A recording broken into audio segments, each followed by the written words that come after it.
honored today to have with us a legend in country music, Mr. George Canyon. Yeah, Mr. hey, George everybody. Canyon, everybody. Yeah, Thanks for coming, George. It's my pleasure. Thanks for having me here. Oh. Yangaroo. Yes. I love the name, man. Yangaroo. There's just something about it. Just kind of can't forget it.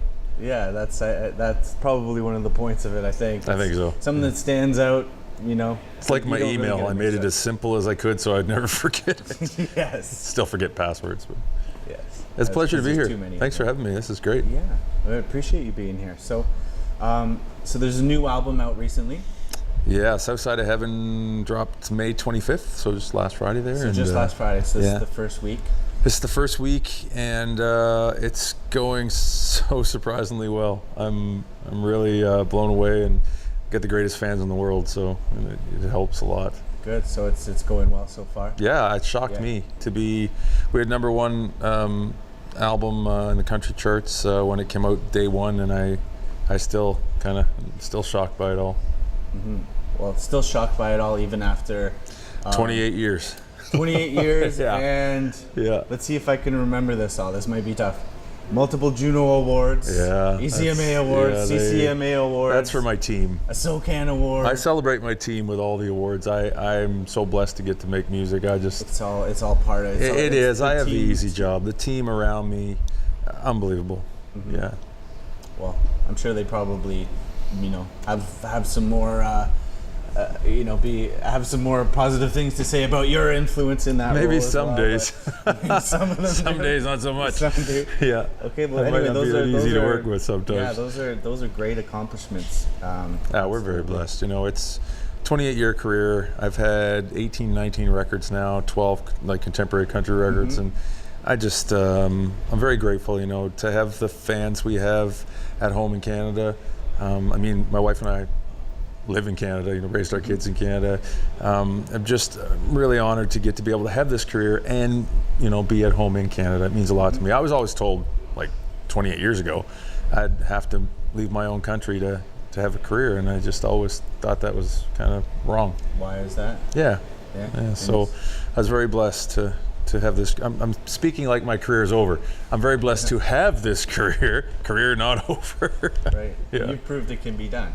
You can make it. Oh, and a lot before me have as well. Yeah. Just we're really, really honored and blessed to have this career for sure. Yeah. Great. So tell us more about Southside of Heaven. So it was 2 years in the making, Southside of Heaven, and it's kind of one of those projects where it's the first time my band and I, my road band, we went live off the floor in the studio. That's the old way of recording, and we had so much fun doing it. There's a certain magic that happens that way, and it happened on this record a couple times, and I was just, we were tickled pink for that to go on and be able to record that way.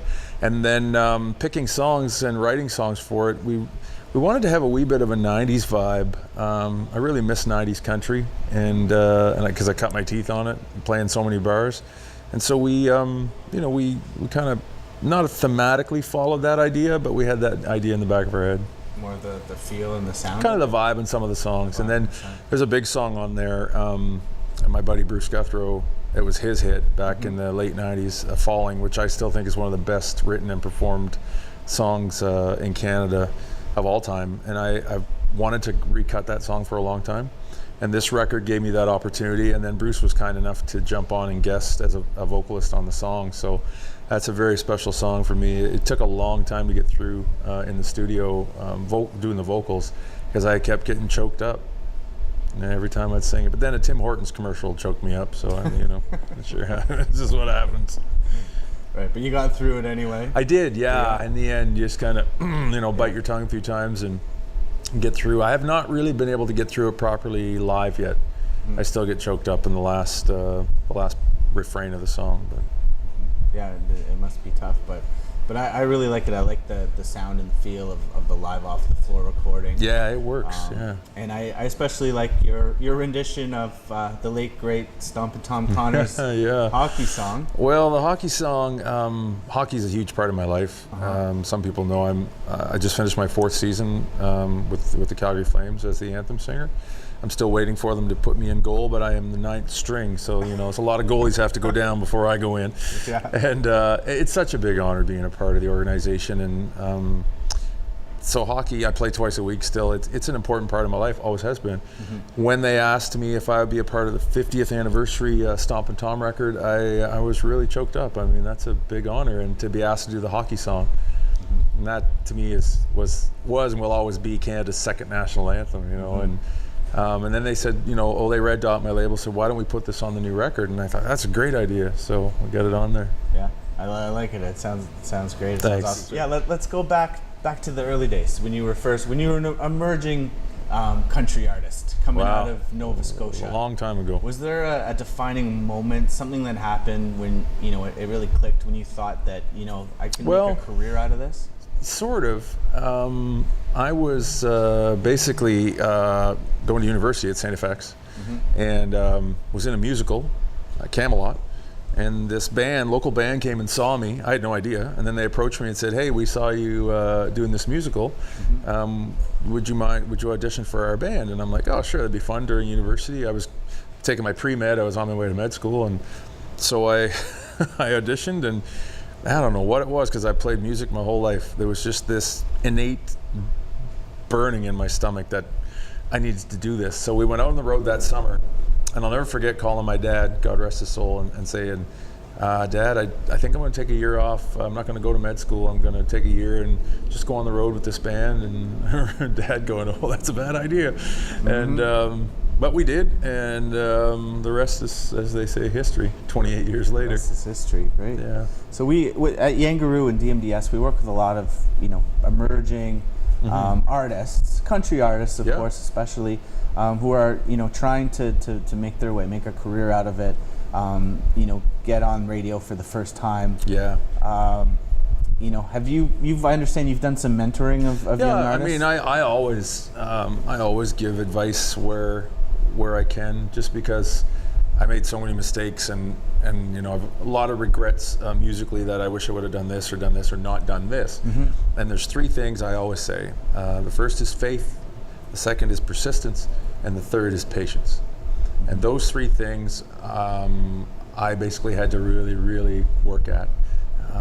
Faith I had, persistence I was like luggage you could never get rid of, but patience I didn't have.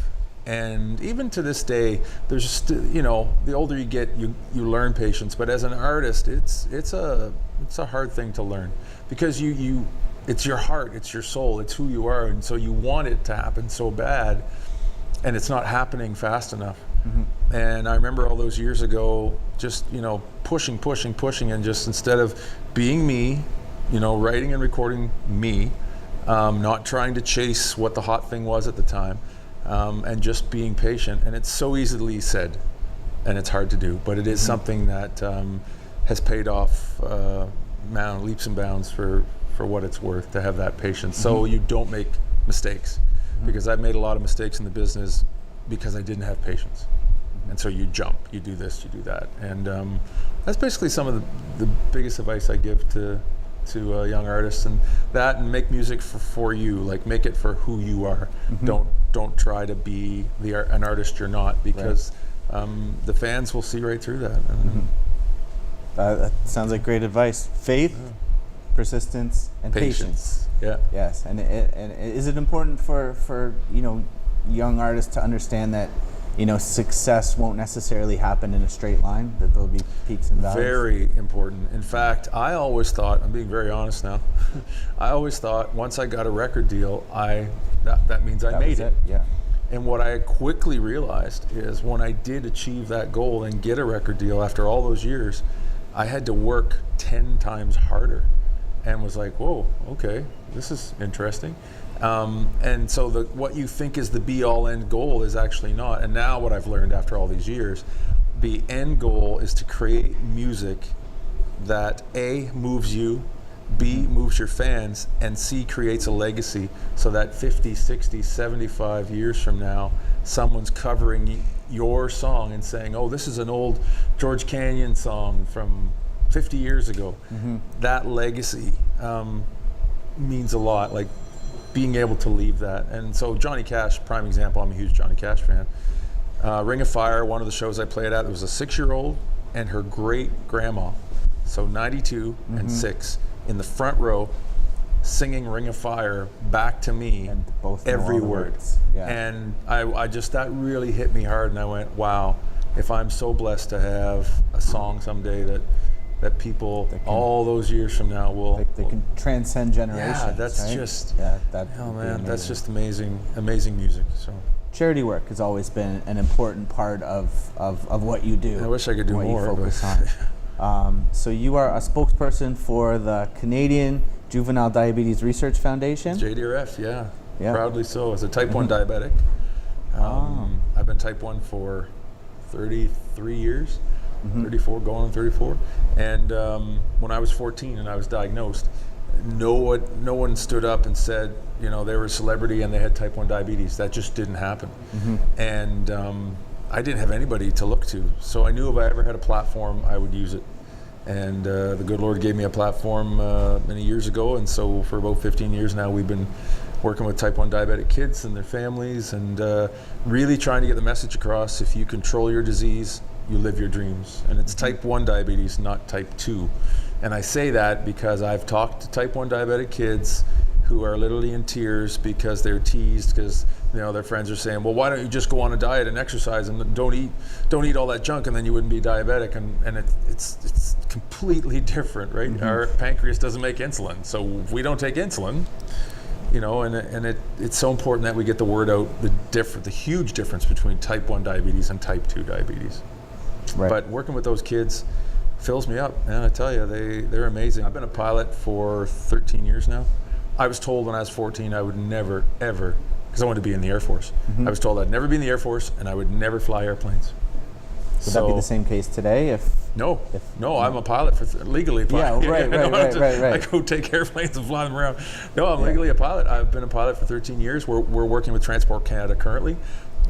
We got them to allow us to have a Category 3 medical, which lets us hold a private pilot's license. But now we're working with them to get a Category 1R, which is a Category 1 restricted, so that a type 1 diabetic can become a commercial airline pilot. Because right now there are type 1s that are commercial pilots, but they were commercial pilots before they were type 1. Well, there's no difference. They're type 1 now. It's the same disease.